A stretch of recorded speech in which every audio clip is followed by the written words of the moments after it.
Hello students and aspirants, स्वागत है आपका हमारे YouTube channel daily JS dose पर। हमेशा की तरह एक बार फिर हम आपके सामने हाजिर हो गए अपने डेली करंट अफेयर्स के वीडियो के साथ। तो आज है तारीख 7 अक्टूबर और हम लेके आ गए हैं आज के मोस्ट इंपॉर्टेंट करंट अफेयर्स। तो चलते हैं सीधे अपने सवालों की तरफ। पहला सवाल कह रहा है world cotton day is observed on, यानी पूरे विश्व में अगर कॉटन की महानता को समझा गया है तो आज वो दिन सेलिब्रेट किया जा रहा है, उसको डेडिकेट किया जा रहा है। तो 7 अक्टूबर यानी आज मनाया जाएगा वर्ल्ड कॉटन डे। चलते हैं अगले सवाल पे। The India international trade fair IITF 2021 will be held in November 2021। The event will be which edition of the annual show. सवाल कह रहा है कि इंडियन इंटरनेशनल ट्रेड फेयर अभी हाल ही में नवंबर 2021 में हमारे यहाँ लगने वाला है। बहुत ही बड़े एक ऊंचे स्तर पे ये ट्रेड फेयर सेलिब्रेट होगा, पूरा ऑर्गेनाइज होगा। ये जो है इस बार एनुअल कौन सा एडिशन है, यानी हर साल जब ये लगता है ट्रेड फेयर तो इस साल ये कौन सा एडिशन है, सवाल ये पूछ रहा है। बहुत ही माइन्यूट सा और इम्पोर्टेंट सा सवाल है। तो इस बार जो इस ट्रेड फेयर का एडिशन है वो है 40वां एडिशन, यानी कि 40th एडिशन है। और बात करें कि ये जो ट्रेड फेयर है ये ऑर्गेनाइज कहाँ होगा, लगेगा कहाँ पे, तो ये लगेगा प्रगति मैदान दिल्ली में। बात करते हैं अगले सवाल की। Who won the Meltwater champions chess tournament. तो कौन जीता है मेल्ट वाटर MCCT, कौन जीता है? तो ये जीते हैं मैग्नस कार्लसन। ये जो मैग्नस कार्लसन है ये नॉर्वेगियन चेस चैंपियन है and right now he is the current world chess champion. चलते हैं अगले सवाल पे। The month of October is observed annually as, यानी पूरे साल में अक्टूबर के महीने को ऐसा क्या खास होता है, ऐसा क्या ऑब्जर्व किया जाता है हर साल अक्टूबर के महीने में। इस महीने में हम मनाते हैं ब्रेस्ट कैंसर अवेयरनेस मंथ, यानी कहीं ना कहीं जो ब्रेस्ट कैंसर को लेके लोगों के मनों में धारणा है, जो गलत कह सकते हैं उनके दिमाग में जो ट्रीटमेंट्स या प्रिवेंशंस हैं उनको क्लियर करना और इसके प्रति जागरूकता फैलाना, यही इस मंथ का मोटिव है। एनुअली ये मंथ इसी तर्ज पे, इसी मोटिव के साथ सेलिब्रेट किया जाता है। चलते हैं अगले सवाल पे। Who won the 2021 Nobel prize in physics. तो बहुत नोबेल प्राइज जो है, अब नोबेल प्राइज को जो है डिस्ट्रीब्यूट करने की, उनको उनके रेसिपिएंट को जो वर्दी रेसिपिएंट्स उनको देने की जो एक श्रृंखला है, एक सीरीज है, वो शुरू हो गई है।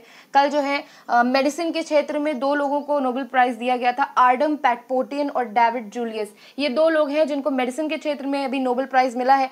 अब ऐसे कौन से लोग हैं जिन्हें आज यानी कि फिजिक्स में, भौतिक विज्ञान में नोबेल प्राइज मिला है? तो उनका नाम है स्यूकोरो मनाबे, क्लॉस हेसलमैन और जियोर्जो पेरिसी। ये 3 लोग हैं। मैं फिर से रिपीट करती हूँ, स्यूकोरो मनाबे, क्लॉस हेसलमैन एंड जियोर्जो पेरिसी। ये 3 लोग को मिला है नोबेल प्राइज इन फिजिक्स 2021। बात करते हैं अगले सवाल की। Who has been appointed as the managing director MD of the insurance major LIC। तो LIC जो है उसके मैनेजिंग डायरेक्टर कौन बन गए हैं, इंपॉर्टेंट क्वेश्चन है। BC पटनायक बन गए हैं। अगले सवाल पे चलते हैं। PM मोदी इनॉग्रेटेड आज़ादी @75 conference come expo in which city. तो आज़ादी @75 बेसिकली एक तरह से कह सकते हैं कि आज़ादी के जो 75 साल, आज़ादी का अमृत महोत्सव जो है, मार्च के महीने में ये महोत्सव लॉन्च किया था PM मोदी जी ने। और क्योंकि ये this is celebrated to mark the 75 years of independence, Bharat की स्वतंत्रता के 75 साल पूरे होने पर इस महोत्सव का आयोजन हुआ है। तो उसी से ही जुड़ा आज़ादी @75 कॉन्फ्रेंस एक हुआ है, कम एक्सपो कह सकते हैं आप। किस शहर में बनाया गया है ये, अभी इनॉग्रेट किया गया है PM मोदी द्वारा, तो ये हुआ है लखनऊ में। अगले सवाल पे चलते हैं। JIMEX 2021 is the 5th edition of the annual bilateral maritime exercise of India and which country. तो इंडिया यानी भारत की और किस अलग देश की जिमेक्स 2021 जो है ये एक मैरीटाइम एक्सरसाइज इन दोनों के बीच में होती है। कौन से वो 2 देश हैं?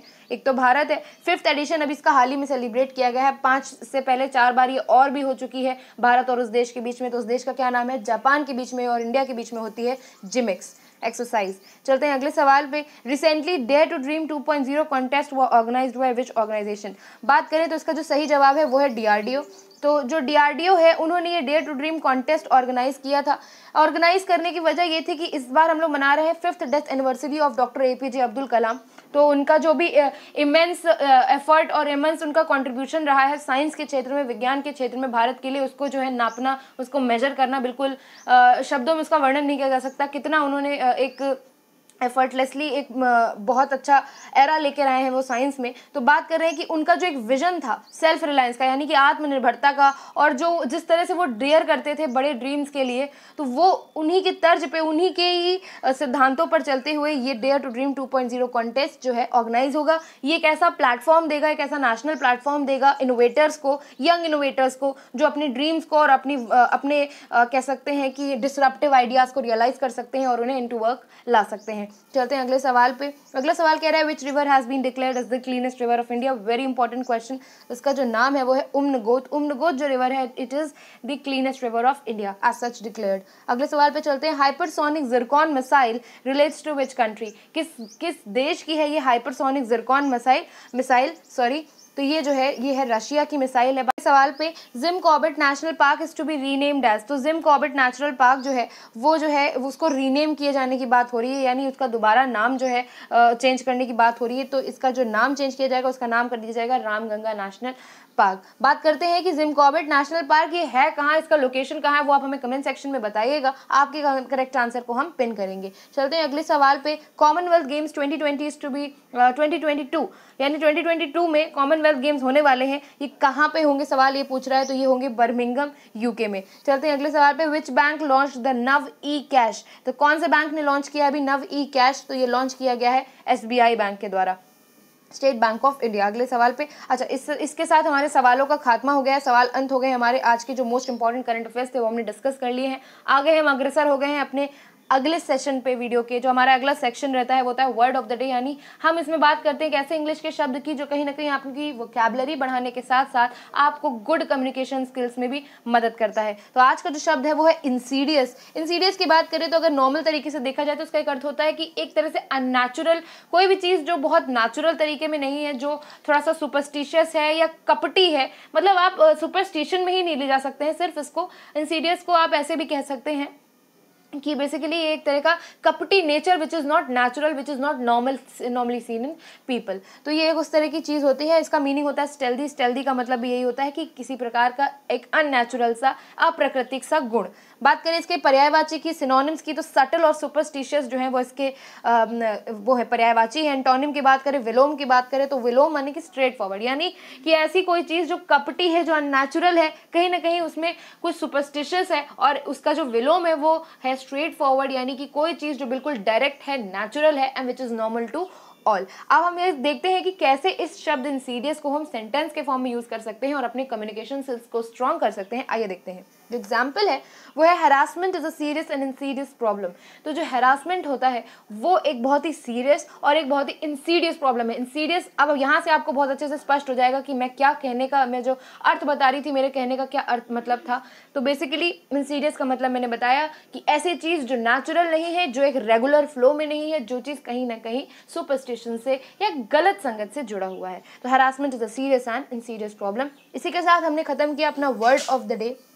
बात करते हैं अपने आखिरी सेक्शन की, वीडियो के होमवर्क का सेक्शन। तो रोज हम एक ऐसा सवाल लेके आते हैं जो पुराने किसी पेपर में पूछा जा चुका होता है और जिसका अपने आप में बहुत इंपॉर्टेंस होता है दोबारा भी अपीयर होने के लिए पेपर्स में। तो आज का जो क्वेश्चन है, बात करें कल के होमवर्क के सेक्शन में हमने क्वेश्चन दिया था कि जो क्विट इंडिया मूवमेंट था वो जब आया था तो वो 4 हमने ऑप्शंस दिए थे कि वो कौन से मिशन के बाद, यानी कि क्रिप्स प्रपोजल के बाद आया था, या 4 हमने एक जो ऑप्शन दिए थे उनमें से किस एक इंपॉर्टेंट इंसिडेंट के बाद वो मूवमेंट लॉन्च किया गया था। तो उसका सही जवाब है वो है क्विट इंडिया मूवमेंट जो है वो लॉन्च हुआ था अगस्त 1942 में, अगस्त 1942 में। और ये जो लॉन्च हुआ था ये किसका कह सकते हैं रेसिप्रोकल, यानी किस चीज़ के बाद इसके मतलब किस चीज़ का रिएक्शन था ये। तो ये रिएक्शन था आफ्टर क्रिप्स प्रपोजल, यानी क्रिप्स प्रपोजल आया था मार्च 1942 में, 1942 इन मार्च। उसके बाद एज अ रिएक्शन ये क्विट इंडिया मूवमेंट जो है अगस्त 1942 में ऑर्गेनाइज किया गया था। चलते आज के क्वेश्चन पे। आज का क्वेश्चन की बात करते हैं।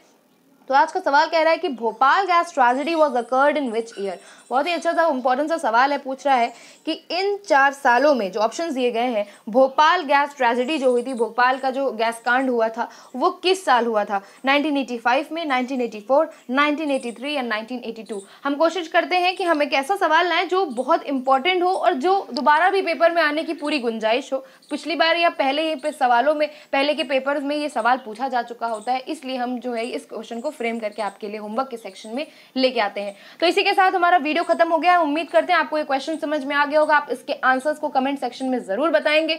सही आंसर, करेक्ट आंसर के कमेंट को हम करेंगे पिन। इसी के साथ विदा लेते हैं आपसे, मिलते हैं आपसे अगले वीडियो में। तब तक के लिए बूस्ट योर प्रिपरेशन। जय हिंद, जय Bharat. Thank you and subscribe our channel daily GS dose. Thank you for watching.